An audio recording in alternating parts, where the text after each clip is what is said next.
فرحان ملک صاحب کی گرفتاری کی بھرپور مذمت کرتا ہوں اور سمجھتا ہوں کہ وہ ایک مضبوط آدمی ہے، اس برے وقت سے نکل جائیں گے۔ پی کا ایکٹ پر جو ہے وہ صحافتی تنظیمیں کچھ نہیں کر سکی۔ آج فرحان ملک صاحب نشانے پر ہیں، کل میں ہو سکتا ہوں، آپ ہو سکتے ہیں، کوئی بھی ہو سکتا ہے۔ یہ ایکٹ تو لے کر ہی آیا، اس لیے گیا تھا تاکہ ہماری اور آپ کی زبانوں پر تالے لگائے جا سکیں۔ خیر وہ کسی حد تک ہو بھی رہا ہے، اور جہاں تک بات رہی فرحان ملک صاحب کے طرز صحافت سے اختلاف ہو سکتا ہے، ان کے نظریے سے اختلاف ہو سکتا ہے، ان کے کام سے اختلاف ہو سکتا ہے، ان کی سٹوری سے اختلاف ہو سکتا ہے، مگر وہ صحافی ہیں یا نہیں ہیں اس کے اوپر کوئی ڈیبیٹ نہیں ہو سکتی۔ وہ ان کئی صحافیوں سے بہتر ہیں اور کئی صحافیوں کے استاد ہیں جن کو نہ لکھنا آتا ہے، نہ ان کے پاس کوئی ڈگریاں ہیں، نہ ان کے پاس کوئی کوالیفیکیشن ہے، صرف جو ہے وہ دپل میں وہ صحافت کر رہے ہیں۔ یہاں پر 8ویں جماعت فیل جو ہے نا وہ بھی صحافت کر رہا ہے۔ اور بات اگر ہم کریں اخباروں کی اور نیشنل نیوز چینلز کی، تو وہ سب کو پتہ ہے کہ کس طریقے سے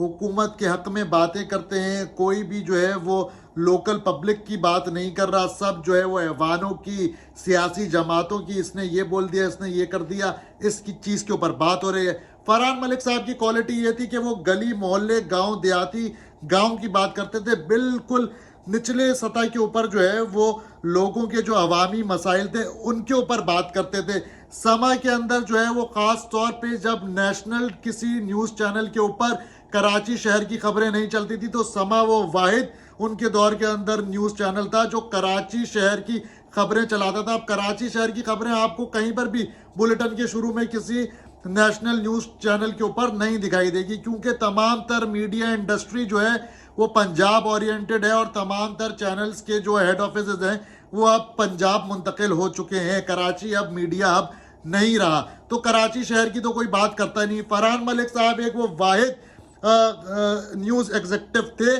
جو کہ کراچی شہر کی ہمیشہ ہر سطح پر، چاہے ان کا ڈیجیٹل پلیٹ فارم ہو، چاہے وہ جب تک سمر ٹی وی کے ڈائریکٹر نیوز تھے، وہ کراچی شہر کی بات کرتے تھے، اور انہوں نے ہمیشہ، وہ ایک دور اندیش آدمی ہے، ان کو ہمیشہ پتا تھا کہ کس طریقے سے جو ہے وہ آڈینس اٹریکٹ ہوتی ہے، کس طریقے کی خبر وہ سننا چاہتی ہے، کس طرح کی سٹوریز وہ دیکھنا چاہتی ہے۔ تو وہ جس ٹائم پر ڈائریکٹر نیوز تھے تو وہ ہر چیز کے بارے میں سوچتے تھے کہ اب ڈیجیٹل کی طرف جو ہے وہ دنیا جا رہی ہے، تو آنے والے وقتوں میں ڈیجیٹل صحافت جو ہے وہ کس طریقے کی ہوگی، کس طریقے کی سٹوریز ہوں گی۔ تو انہوں نے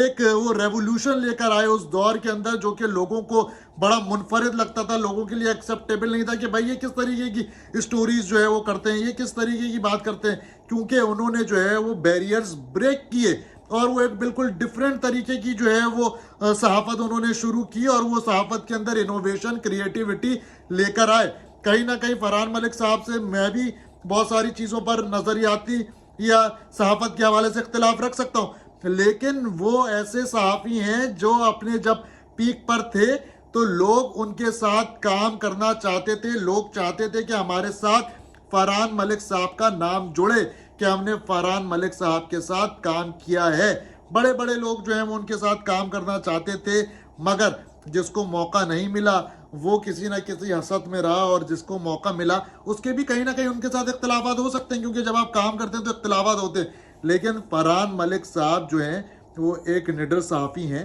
اور وہ جانتے ہیں کہ کس طریقے سے لوگوں کو ان کی اٹینشن کو اپنی سٹوری کے اوپر گریب کرنا ہے، اور وہ بڑے ماہر اور ایکسپرٹ ہیں سٹوری ٹیلنگ کے بھی اور سٹوری آئیڈیاز کے بھی، اور ان کو پتہ ہے کہ لوگ کیا دیکھنا اور سننا چاہتے ہیں، اور شاید یہی ان کا گناہ ہے کہ وہ ماسس تک کسی نہ کسی طریقے سے رسائی حاصل کر لیتے ہیں۔ اس لیے ان کی جو ہے وہ اب زبان پر تالے لگانے کی کوشش کی جا رہی ہے کہ فرحان ملک اب رک جاؤ، اب تم اپنا کام ویسے نہیں کرو جیسے کرتے آ رہے ہو، اب تم ویسا کام کرو جیسا ہم چاہتے ہیں۔